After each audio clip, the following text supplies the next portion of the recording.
എല്ലാവർക്കും നമ്മുടെ പുതിയ വീഡിയോയിലേക്ക് സ്വാഗതം. ഇന്നത്തെ നമ്മുടെ റെസിപ്പിയെ നല്ല പെർഫെക്റ്റ് ആയിട്ട് നമുക്ക് ചെയ്തിട്ട് എടുക്കാൻ പറ്റിയ നല്ല അടിപൊളി ടേസ്റ്റി ആയിട്ടുള്ളൊരു നെയ്യപ്പമാണ് കേട്ടോ. ബേക്കിംഗ് സോഡ ഒന്നും ചേർക്കാതെ തന്നെ അരിക്കൊക്കെ നല്ല മൊരിഞ്ഞ് എന്നാൽ ഉള്ളൊക്കെ നല്ല സോഫ്റ്റും ആയിട്ടുള്ള പാകത്തിന് മധുരമൊക്കെ ഉള്ള നല്ല സൂപ്പർ ടേസ്റ്റി ആയിട്ടുള്ളൊരു നെയ്യപ്പത്തിൻ്റെ റെസിപ്പിയാണിത്. അപ്പോൾ ഇതുവരെയായിട്ട് നെയ്യപ്പൊക്കെ ഉണ്ടാക്കിയിട്ട് റെഡിയാക്കി ഇട്ടിട്ടില്ലെങ്കിൽ ഈ ഒരു രീതിയിലൊന്ന് ചെയ്ത് നോക്കാം കേട്ടോ. നല്ല പെർഫെക്റ്റ് ആയിട്ടുള്ള അതുപോലെ തന്നെ ടേസ്റ്റി ആയിട്ടുള്ള നെയ്യപ്പം നമുക്ക് റെഡിയാക്കി എടുക്കാൻ പറ്റും. അപ്പം നമുക്ക് വേഗം തന്നെ റെസിപ്പിയിലേക്ക് പോകാം. കൂടാതെ ഈ ഒരു വീഡിയോ കണ്ടുകൊണ്ടിരിക്കുന്ന സമയത്ത് നിങ്ങൾക്ക് ഇഷ്ടപ്പെടുവാണെങ്കിൽ മറക്കാതെ തന്നെ ഒരു ലൈക്ക് ബട്ടണും കൂടെ ഒന്ന് ക്ലിക്ക് ചെയ്യണേ. ചാനലൊന്ന് സബ്സ്ക്രൈബ് ചെയ്ത് സപ്പോർട്ടും കൂടി ചെയ്യുക. അപ്പോൾ ആദ്യം തന്നെ നമുക്കിതിലേക്ക് വേണ്ടത് ഇതുപോലെ പച്ചരിയാണ്.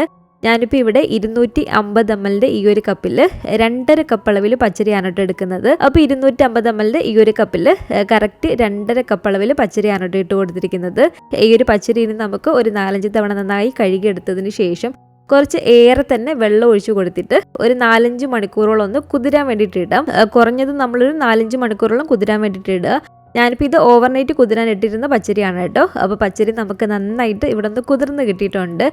ഇനി ഈ ഒരു പച്ചരി വീണ്ടും നന്നായിട്ടൊന്ന് കഴുകിയെടുത്തതിന് ശേഷം ഇതുപോലെ നമുക്കൊരു അരിപ്പ് പാത്രത്തിലേക്ക് ഇട്ട് കൊടുത്തിട്ട് അതിൻ്റെ ഒരു വെള്ളം ഫുള്ളായിട്ട് കളഞ്ഞിട്ട് എടുക്കണം. വെള്ളം ഫുള്ളായിട്ട് കളഞ്ഞിട്ട് വേണ്ടിട്ട് നമ്മളിത് അരയ്ക്കാൻ വേണ്ടിയിട്ട്. ഇനി ഇതുപോലെ ഈ ഒരു പാത്രത്തിലേക്ക് നമ്മൾ പച്ചരി അളന്നിട്ടെടുത്ത ആ ഒരു സെയിം കപ്പിൽ തന്നെ 2 കപ്പും ഒരു 2 ടേബിൾ സ്പൂണും കൂടെ ഇതുപോലെ ശർക്കര പൊടിച്ചത് ഞാനിതിലേക്ക് ചേർത്ത് കൊടുക്കുകയാണ്. ഗ്രാം അളവിൽ പറയുകയാണെങ്കിൽ 2.5 കപ്പ് പച്ചരിക്ക് ഒരു 350-360 ഗ്രാം വരെയൊക്കെ നമുക്കിതിലേക്ക് ശർക്കര ചേർത്ത് കൊടുക്കാം. അപ്പോൾ 2 കപ്പും ഒരു 2 ടേബിൾ സ്പൂണും കൂടെ ശർക്കര ഞാനിതിലേക്ക് ചേർത്ത് കൊടുത്തിട്ടുണ്ട്. ഇത് കറക്റ്റ് 360 ഗ്രാം ശർക്കരയാണ് കേട്ടോ. ഇതിലേക്ക് നമുക്ക് നമ്മളൊരു പച്ചരിയൊക്കെ അളന്നിട്ടെടുത്ത ഒരു സെയിം കപ്പ് തന്നെയാണ്. ഇതിൽ 1 കപ്പ് അളവിൽ വെള്ളമാണ് ചേർത്ത് കൊടുക്കേണ്ടത്. 1 കപ്പ് അളവിൽ വെള്ളം ചേർത്ത് കൊടുത്തിട്ട് ഈ ഒരു ശർക്കര നമുക്ക് നന്നായിട്ടൊന്ന് ഉരുക്കിയിട്ടെടുക്കാം. അപ്പോൾ ഇതുപോലെ ഇളക്കി കൊടുത്തിട്ട് ശർക്കര പൂർണ്ണമായിട്ടൊന്ന് ഉരുക്കി വരട്ടെ. അപ്പോൾ നന്നായിട്ട് ഇതുപോലെ ഇളക്കി ഇത് കണ്ടില്ലേ, ശർക്കര പൂർണ്ണമായിട്ട് നമുക്ക് ഇവിടെ നിന്ന് ഉരുക്കി കിട്ടിയിട്ടുണ്ട്. ഇനി നമുക്ക് ഫ്ലെയിം അങ്ങ് ഓഫ് ചെയ്ത് കൊടുക്കാം. ഫ്ലെയിം ഓഫ് ചെയ്തിട്ട് ഈ ഒരു ശർക്കരപ്പാനി നമുക്ക് ഇതുപോലെ ഒന്ന് അരിച്ചിട്ടെടുക്കണം. ആ ഒരു ശർക്കരയിൽ എന്തെങ്കിലും കരടുകളൊക്കെ ഉണ്ടെങ്കിൽ ഒന്ന് പോകാൻ വേണ്ടിയിട്ട് ഇതുപോലെ നമ്മളൊന്ന് അരിച്ചിട്ടെടുക്കുക.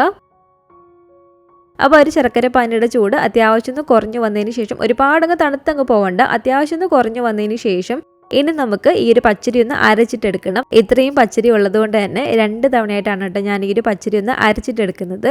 അപ്പോൾ ഇതുപോലെ ആദ്യം നമുക്ക് കുറച്ച് പച്ചരി ഒരു മിക്സിയുടെ ജാറിലേക്ക് ഇട്ട് കൊടുക്കാം. ഇതിലേക്ക് പകുതി ശർക്കര പാനി ഒഴിച്ചു കൊടുക്കുക. എന്നിട്ട് നന്നായിട്ട് നമുക്കിതൊന്ന് അരച്ചെടുത്തിട്ട് വരാം. ഒരുപാട് വലിയ തരികളൊന്നും കാണരുത് കേട്ടോ നമ്മളിത് അരച്ചിട്ടെടുക്കുന്ന സമയത്ത്. തീരെ ഒരു ചെറിയ തരിതരി പോലെ വേണം, എന്നാൽ ഒരുപാട് വലിയ തരിയായി പോവരുത്. അത്യാവശ്യം നല്ല ഫൈനായിട്ട് തന്നെ വേണം നമ്മൾ ഇതുപോലെ ഈ ഒരു മാവ് അരച്ചിട്ടെടുക്കാൻ വേണ്ടിയിട്ട്. അപ്പോൾ ഇത് കണ്ടില്ലേ, ഇതുപോലെ അരച്ചിട്ട് നമുക്ക് മറ്റൊരു പാത്രത്തിലേക്ക് ഇത് മാറ്റി കൊടുക്കാം. ഇനി ബാക്കിയുള്ള ഈ ഒരു പച്ചരി മുഴുവനും ഈ ഒരു മിക്സിയുടെ ജാറിലേക്ക് ഇട്ട് കൊടുക്കുകയാണ്. അതുപോലെ തന്നെ ഈ ഒരു ശർക്കരപ്പാനി മുഴുവനും ഇതിലേക്ക് ഒഴിച്ചു കൊടുത്തേക്കാം കേട്ടോ. മുഴുവനും ഇതിലേക്ക് ഒഴിച്ചു കൊടുത്തിട്ട് അത് നമുക്ക് നല്ല ഫൈനായിട്ടൊന്ന് അരച്ചെടുത്തിട്ട് വരാം. അപ്പോൾ ഒരു പച്ചരി ഇതുപോലെ മുഴുവനും ഒരു ശർക്കരപ്പാനി ചേർത്ത് കൊടുത്തിട്ടൊന്ന് അരച്ചെടുത്തിട്ടുണ്ട്. നമ്മൾ ഇതുപോലെ രണ്ടാമത് അരച്ചെടുത്തിരിക്കുന്ന ഈ ഒരു ശർക്കരപ്പാനി ഇല്ലേ, ഈ ഒരു ശർക്കരപ്പാനിയുടെ പകുതി മറ്റൊരു പാത്രത്തിലേക്ക് ഇതുപോലെ ഞാനൊന്ന് ഒഴിച്ചു കൊടുത്തിട്ടുണ്ട് കേട്ടോ. ഇതിലേക്ക് നമുക്കൊരു 4 ടേബിൾ സ്പൂൺ അളവിൽ മൈദയും കൂടി ചേർത്ത് കൊടുക്കണം. അപ്പം നമ്മൾ ഈ ഒരു മുഴുവൻ മാവിലേക്കാണ് മൈദ ചേർത്ത് കൊടുക്കുന്നതെങ്കിൽ ആ ഒരു മാവിലേക്ക് നമ്മൾ 4 ടേബിൾ സ്പൂൺ മൈദ ഇട്ട് കൊടുത്ത് ഇളക്കിയെടുക്കുമ്പോഴത്തേക്കും കട്ട കെട്ടാൻ ചാൻസ് ഉണ്ട്. അപ്പോൾ ഇത് കണ്ടില്ലേ, ഇതുപോലെ നമ്മുടെ ഒരു വലിയ ടേബിൾ സ്പൂണിൽ 4 ടേബിൾ സ്പൂൺ കറക്റ്റ് മൈദയാണ് കേട്ടോ ഇട്ട് കൊടുത്തിരിക്കുന്നത്. എന്നിട്ട് നന്നായിട്ട് ഇതുപോലെ ഒന്ന് മിക്സ് ചെയ്ത് കൊടുക്കുക. ഒട്ടും തന്നെ കട്ടകളൊന്നും ഇല്ലാതെ. മൈദ നമ്മൾ ഈ ഒരു മാവിൻ്റെ കൂടെ മിക്സിയിലിട്ട് അടിക്കുകയാണെങ്കിൽ ഈ ഒരു മാവങ്ങ് വലിഞ്ഞ ഒരു രീതിക്ക് അങ്ങ് വരും. അപ്പോൾ അതുകൊണ്ടാണ് മിക്സിയിലിട്ട് അടിക്കാത്തത്. അപ്പോൾ ഇത് കണ്ടില്ലേ, ഇതുപോലെ ഒട്ടും തന്നെ കട്ടകളൊന്നും ഇല്ലാതെ ആ ഒരു മൈദയും ചേർത്ത് നന്നായിട്ട് ഞാനൊന്ന് മിക്സ് ചെയ്തെടുത്തിട്ടുണ്ട്. ഇനി ഈ ഒരു മിക്സ് നമുക്ക് ഇതിലേക്ക് ഫുള്ളായിട്ട് ഒഴിച്ചു കൊടുക്കാം. ഇതുപോലെ നമ്മൾ ഒരു 1-2 മിനിറ്റോളം ഇത് നന്നായിട്ടൊന്ന് മിക്സ് ചെയ്തിട്ട് എടുക്കേണ്ടതാണ്. ഇതിപ്പോൾ കണ്ടില്ല, ഒട്ടും തന്നെ കട്ടകളൊന്നും ഇല്ലാതെ ഇതുപോലെ നന്നായിട്ട് വന്നിട്ട് നമ്മളിതൊന്ന് മിക്സ് ചെയ്ത് എടുക്കാൻ വേണ്ടിയിട്ട്. നമ്മളിപ്പോൾ ഇതുപോലെ അരച്ച് ആ ഒരു മൈദയെല്ലാം ചേർത്ത് കഴിയുമ്പോഴത്തേക്കും ഇതാണ് ഈ ഒരു ബാറ്ററിൻ്റെ ഈ ഒരു പരുവം. ഇതിപ്പോൾ കുറച്ച് ലൂസ് പോലെ ഇരിക്കുന്നത് നമ്മൾ കാര്യമാക്കണ്ട, കാരണം നമ്മളിതൊരു 7-8 മണിക്കൂറോളം റെസ്റ്റ് ചെയ്യാൻ വേണ്ടിയിട്ട് വെക്കുന്നുണ്ട്. ആ ഒരു സമയം കൊണ്ട് കറക്റ്റ് നെയ്യപ്പത്തിനൊക്കെ ചുടുന്ന ഒരു പാകമായിട്ട് നമുക്ക് കിട്ടും. ഇനി നമുക്ക് ഇതുപോലെ അടച്ചു വെച്ച് കൊടുത്തിട്ട് ഈ ഒരു മാവൊന്ന് റെസ്റ്റ് ചെയ്യാൻ വേണ്ടിയിട്ട് വെക്കണം കേട്ടോ. 7-8 മണിക്കൂറാണ് നമ്മളിത് റെസ്റ്റ് ചെയ്യാൻ വേണ്ടിയിട്ട് വെക്കേണ്ടത്. അപ്പോൾ കുറഞ്ഞത് നമ്മളൊരു 7 മണിക്കൂറെങ്കിലും ഒന്ന് റെസ്റ്റ് ചെയ്യാൻ വേണ്ടിയിട്ട് വെക്കുക. ഞാനിപ്പോൾ ഇവിടെ കറക്റ്റ് ഇതൊരു 7 മണിക്കൂറാണ് കേട്ടോ റെസ്റ്റ് ചെയ്യാൻ വെച്ചിരുന്നത്. കറക്റ്റ് 7 മണിക്കൂറിന് ശേഷം ഇതൊന്ന് തുറന്ന് നോക്കുകയാണ്.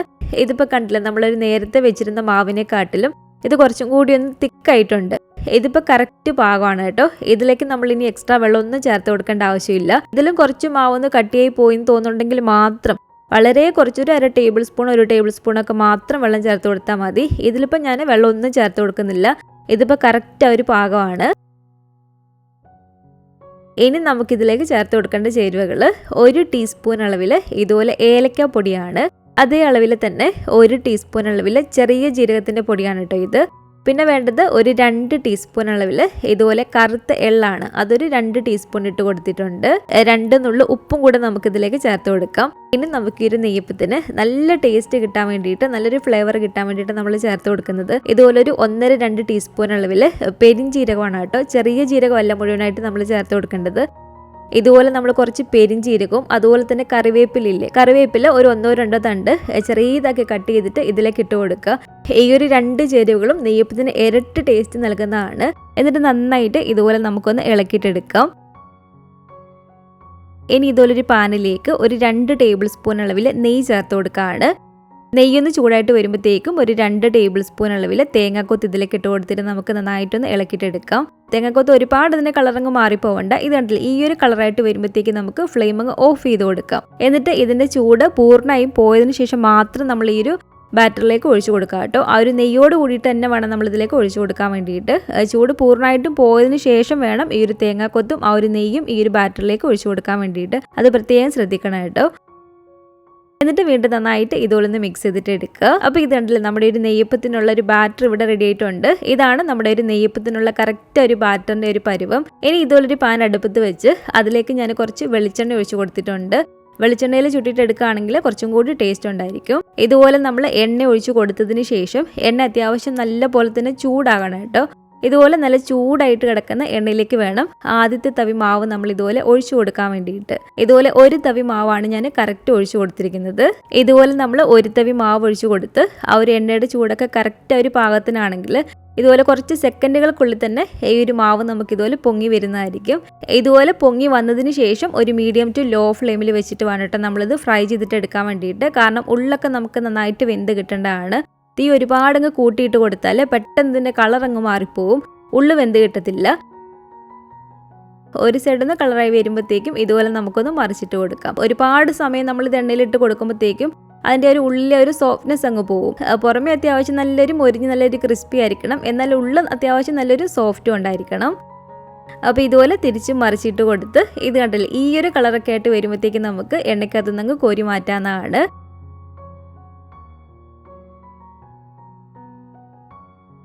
ഇപ്പോൾ എണ്ണയ്ക്ക് അത്യാവശ്യം നല്ലൊരു ചൂടുണ്ടായിരിക്കുമല്ലോ. ഇനി നമ്മളൊരു മീഡിയം ഫ്ലെയിമിലേക്ക് ആക്കി വെച്ച് കൊടുത്തിട്ട് വീണ്ടും 1 തവി മാവൊഴിച്ച് കൊടുക്കുക. അപ്പോൾ ഇതുപോലെ 1 തവി മാവൊഴിച്ച് കൊടുത്ത് മാവ് ഇതുപോലെ മുകളിലേക്ക് പൊങ്ങി വരുമ്പോഴത്തേക്കും വീണ്ടും ഒരു മീഡിയം ടു ലോ ഫ്ലെയിമിലേക്ക് ആക്കി വെച്ച് കൊടുക്കുക. അതിനുശേഷം ഇതുപോലെ മറിച്ചിട്ട് കൊടുക്കുക. അങ്ങനെ തിരിച്ചും മറിച്ചിട്ട് കൊടുത്ത് ഇതുപോലെ ഈ ഒരു കളറായിട്ട് വരുമ്പോഴത്തേക്കും നമുക്ക് നെയ്യപ്പങ്ങ് കോരി മാറ്റാവുന്നതാണ്. ഇനി നമ്മൾ ശ്രദ്ധിക്കേണ്ട എന്താണെന്ന് വെച്ചാൽ നമ്മളൊരു 7-8 നെയ്യപ്പൊക്കെ ചുട്ട് കഴിയുമ്പോഴത്തേക്കും എണ്ണയ്ക്ക് അത്യാവശ്യം നല്ല ചൂടുണ്ടായിരിക്കും. നമ്മൾ തീയൊന്ന് കുറച്ച് വെച്ച് കൊടുത്താണ് ഇത് ഫ്രൈ ചെയ്തിട്ട് എടുക്കുന്നതെങ്കിലും എണ്ണ അത്യാവശ്യം നല്ല ചൂടുണ്ടാവും. അപ്പോഴത്തേക്കും നമ്മൾ ഇതുപോലെ ഒഴിച്ചു കൊടുത്ത് കഴിയുമ്പോഴത്തേക്കും മുകളിലേക്ക് ഇങ്ങനെ പൊങ്ങിയൊക്കെ വരും. പക്ഷെ മാവ് നടുക്കൂന്ന് പൊട്ടി ഒലിക്കാൻ തുടങ്ങും. അതായത് എണ്ണയുടെ ചൂട് അത്രയും കൂടി നിൽക്കുന്നതുകൊണ്ടാണ്. അപ്പം നമ്മളൊരു 2-3 മിനിറ്റോളം ഫ്ലെയിം അങ്ങ് ഓഫ് ചെയ്ത് കൊടുക്കുക. ഒരു എണ്ണയുടെ ചൂട് കറക്റ്റ് ഒരു പാകമായി വരുമ്പോഴത്തേക്കും വീണ്ടും നമ്മൾ ഫ്ലെയിം ഇതുപോലെ ഓൺ ചെയ്ത് കൊടുത്തിട്ട് നമുക്ക് വീണ്ടും 1 തവി മാവ് ഒഴിച്ച് കൊടുക്കാം. എന്നിട്ട് നമ്മൾ ബാക്കിയുള്ളത് ആ ഒരു രീതിയിൽ അങ്ങ് ഫ്രൈ ചെയ്തിട്ട് എടുത്താൽ മതി. അപ്പോൾ ഇത് കണ്ട നല്ല തനി നാടൻ രുചിയിലുള്ള നമ്മുടെ ഒരു നെയ്യപ്പം എല്ലാം തന്നെ ഞാനിവിടെ ചുട്ടെടുത്തിട്ടുണ്ട് കേട്ടോ. അരികൊക്കെ നല്ല മുരിഞ്ഞ് നല്ല ക്രിസ്പി ആയിട്ടുള്ള എന്നാൽ ഉള്ളിൽ നല്ല സോഫ്റ്റും ആയിട്ടുള്ളൊരു നെയ്യപ്പമാണ്. അതുപോലെ തന്നെ ഇതിൻ്റെ ടേസ്റ്റ് നല്ല അടിപൊളി ടേസ്റ്റാണ് കേട്ടോ. ഇത് കണ്ടില്ലേ, അരികൊക്കെ ആണെങ്കിലും നല്ല മുരിഞ്ഞ് ഉള്ളിൽ നല്ല ആരെടുത്ത് നല്ല സോഫ്റ്റുമാണ് ഉള്ളൊക്കെ. അപ്പോൾ ഇതുവരെയായിട്ട് നെയ്യപ്പൊക്കെ ഉണ്ടാക്കിയിട്ട് നിങ്ങൾക്ക് റെഡിയായി കിട്ടിയിട്ടില്ലെങ്കിൽ ഈ ഒരു സെയിം റെസിപ്പി ഒന്ന് ട്രൈ ചെയ്ത് നോക്കാം കേട്ടോ. ചേരുവകളെല്ലാം കറക്റ്റ് അളവിലെടുത്ത് അതുപോലെ നമ്മൾ ചുടുന്ന സമയത്ത് ഒരു എണ്ണയുടെ ചൂടൊക്കെ ഒന്ന് നോക്കി ചെയ്യുകയാണെങ്കിൽ നല്ല പെർഫെക്റ്റ് ആയിട്ടുള്ള നെയ്യപ്പം നമ്മൾ കടകളിൽ നിന്നൊക്കെ വാങ്ങിക്കുന്നതിൽ നല്ല ടേസ്റ്റി ആയിട്ടുള്ള നെയ്യപ്പം നമുക്കിതുപോലെ റെഡിയാക്കി എടുക്കാൻ പറ്റും. അപ്പോൾ ഇന്നത്തെ നമ്മുടെ ഒരു തനി നാടൻ നെയ്യപ്പത്തിൻ്റെ റെസിപ്പി നിങ്ങൾക്ക് ഇഷ്ടപ്പെട്ടെങ്കിൽ തീർച്ചയായിട്ടും ഒന്ന് ഉണ്ടാക്കി നോക്കുകയാണെങ്കിൽ നിങ്ങളുടെ അഭിപ്രായങ്ങളൊക്കെ മറക്കാതെ തന്നെ നമ്മുടെ കമൻറ്റ് ബോക്സിൽ ഒന്ന് വന്ന് അറിയിക്കണേ. അതുപോലെ തന്നെ ഈ ഒരു വീഡിയോ ഇഷ്ടപ്പെട്ടെങ്കിൽ മറക്കാതെ തന്നെ ഒരു ലൈക്ക് ബട്ടണും കൂടെ ഒന്ന് ക്ലിക്ക് ചെയ്യുക. നിങ്ങളുടെ ഫാമിലിയും ഫ്രണ്ട്സും ഒക്കെ ആയിട്ട് നമ്മുടെ ഈ ഒരു വീഡിയോ ഒന്ന് ഷെയർ ചെയ്ത് കൊടുക്കുക. പുതിയതായിട്ട് ഈ ഒരു ചാനൽ ആരെങ്കിലും കാണുന്നുണ്ടെങ്കിലും ഇതുവരെയായിട്ടും ഈ ഒരു ചാനൽ സബ്സ്ക്രൈബ് ചെയ്തിട്ടില്ലെങ്കിലും താഴെ കാണുന്ന ആ ഒരു റെഡ് സബ്സ്ക്രൈബ് ബട്ടണും കൂടി ഒന്ന് പ്രസ് ചെയ്ത് സപ്പോർട്ട് ചെയ്യണേ. കൂട്ടത്തിൽ കാണുന്ന ബെല്ലൈക്കണും കൂടെ ഒന്ന് ക്ലിക്ക് ചെയ്ത് അതിൽ ഓൾ എന്നൊരു ഓപ്ഷൻ തന്നെ കൊടുക്കുകയാണെങ്കിൽ ഞാൻ പുതിയ റെസിപ്പികളൊക്കെ ഇടുന്ന സമയത്ത് നിങ്ങൾക്ക് അതിൻ്റെ നോട്ടിഫിക്കേഷൻ കിട്ടുന്നതായിരിക്കും. ഇൻഷാ അല്ലാഹ് വീണ്ടും നമുക്കിതുപോലെ നല്ലൊരു റെസിപ്പിയായിട്ട് കാണാം.